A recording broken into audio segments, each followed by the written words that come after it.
శ్రీ గురుభ్యో నమ. శ్రీ మహాగణాధిపతయే నమ. కన్యా రాశి.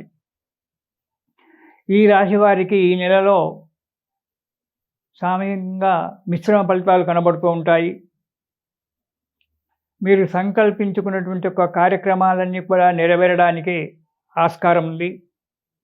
ఆర్థికంగా నిలదొక్కుంటారు. బంధువుల వల్ల, మిత్రుల వల్ల మిత్రులు రావడం పెరుగుతూ ఉంటుంది. దానివల్ల ధన వ్యయం కలుగుతుంది. ఎప్పుడు బంధువులో, మిత్రులో ఎవరో మీ ఇంటికి ఊరికే రావడము, వారి వల్ల కొంచెం మీకు ధన వ్యయం జరగడానికి ఆస్కారం ఉంది.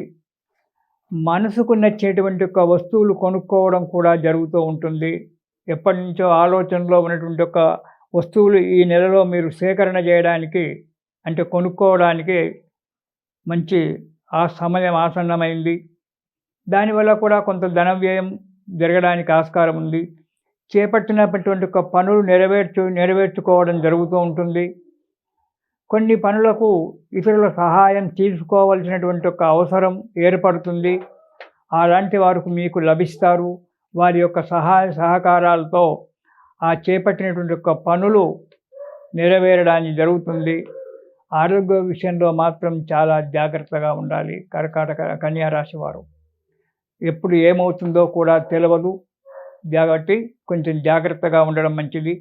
అంతేకాకుండా లావాదేవీల విషయంలో కూడా జాగ్రత్త అవసరం కన్యా రాశి వారికి. ఇక మొదటి వారం కనుక చూసుకున్నట్టయితే చేసేటువంటి ఒక వృత్తిలో, వ్యాపారాలలో మంచి లాభసాటిగా ఉంటుంది. నూతన గృహ నిర్మాణానికై ఆలోచనలు చేస్తుంటారు. వీలైతే గృహం కొనడమో, నిర్మాణం చేయడమో ఏదో చేయడానికి ఉంది. బంధుమిత్రుల కలయిక వలన ఆనందంగా ఉండడము, వారి సహాయ సహకారాలు పొందడం కూడా జరుగుతుంది మొదటి వారంలో కన్యారాశి వారు. ఇక రెండవ వారం కనుక చూసినట్టయితే అనారోగ్యంగా ఉంటుంది. చెడ్డవారితో స్నేహితం చేయడం జరుగుతుంది. దుర్మార్గులతో స్నేహితం చేయడం జరుగుతుంది. దానివల్ల ఇబ్బందుల పాలవుతారు. ఆడంబరాలకు పోతారు. వద్దు అంటే చెప్తే వినరు.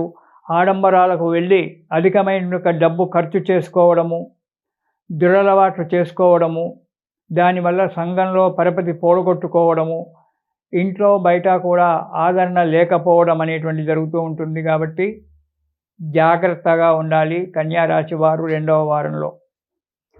ఇక మూడవ వారం కనుక చూసుకున్నట్టయితే అనవసరమైనటువంటి ఒక ప్రయాణాలు చేయడం జరుగుతుంది.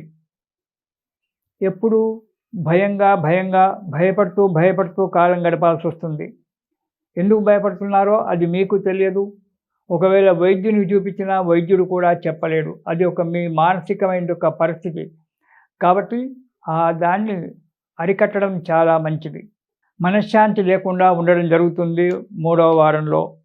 ప్రతిదానికి చీదరించుకోవడము, సంతానాన్ని కానీ, భార్యను కానీ ఆదరణ ఇవ్వకపోవడము, మనశ్శాంతిగా ఉండకపోవడము, చీటికి మాటికి కోపడుతూ పిల్లల చేత వాళ్ళను బాధ పెడుతూ మీరు బాధపడడం అనేటువంటి జరుగుతుంది. జాగ్రత్త అవసరం.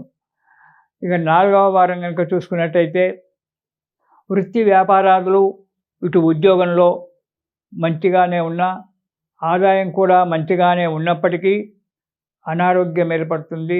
దానికి కొంత డబ్బు ఖర్చు చేయవలసి వస్తుంది. అలసట, కొద్ది ప్రయాణం చేస్తే అలసిపోయేటువంటి ఒక శారీరకమైన పరిస్థితి కాబట్టి తొందరగా అలసిపోతారు. ఈ అలసట వల్ల మీకు ఇబ్బంది ఏర్పడుతుంది. దూర ప్రయాణాలు చేయవలసి వస్తుంది, చేస్తారు. ఆ దూర ప్రయాణాల వల్ల కొద్దిగా అనారోగ్యం ఏర్పడము జరుగుతుంది. కుటుంబంలో చిక్కులు రావడము, మానసిక చింతన, అనవసరమైన డబ్బు ఖర్చులు రావడము, ఇతరులచే మాటలు పడడం అనేటువంటిది ఈ నెలలో జరగడానికి ఆస్కారం ఉంది. కాబట్టి తగు జాగ్రత్త అవసరం. ఈ నెలలో మీరు సుబ్రహ్మణ్య స్తోత్రం గనక పారాయణం చేసినట్టయితే సకల కష్టాలు వెళ్ళిపోయి ఆ సుబ్రహ్మణ్యం స్వామి యొక్క అనుగ్రహం వల్ల సుఖంగా, సంతోషంగా ఉంటారు.